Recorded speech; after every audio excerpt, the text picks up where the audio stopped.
రండి వచ్చి ఫోన్ చేయండి. ఆకలిగా లేదు, నువ్వు తినే. రే నువ్వైనా తింటావా? నేను ఆల్రెడీ పార్టీలో తినేసి వచ్చా. మానేయండి తిండి. ఆ? అమ్మకి చెప్పే వెళ్ళాను కదా నా పార్టీకి. I just don't get her sometimes. రే నీకు ఇష్టమని సాంబార్ రైస్ చేశాను. ఆకలి లేకపోయినా తిను, యాషాలేమాక. అమ్మ నాకు అసలు అర్థం కాదు నాన్న. ఇప్పుడే తిట్టింది, మళ్ళీ ఫుడ్ అంట. మెంటల్.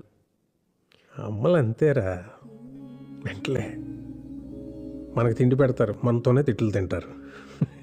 ఏమనుకోవాలని వాళ్ళు అంతేరా. గొడవ పడేది మనతోనే, మన మంచి కోసమే. మనం దాన్ని చేదస్తాం అనుకుంటాం, వాళ్ళు దాని బాధ్యత అనుకుంటారు. కరెక్ట్. యూనో సంథింగ్, ఇంట్లో అమ్మో నాన్నో తాతయ్యో నాన్నమ్మో లేకపోతే ఇంకెవరు అడుగుతారా మన్ని తిన్నావా ఉన్నావా అని? వాళ్ళు ఉన్నప్పుడు వాళ్ళు వీళ్ళు తెలియదురా. రేపు లేరనుకో, వాళ్ళు మనతో ఉన్న ప్రతి క్షణం చాలా విలువైందిరా. Treasure it.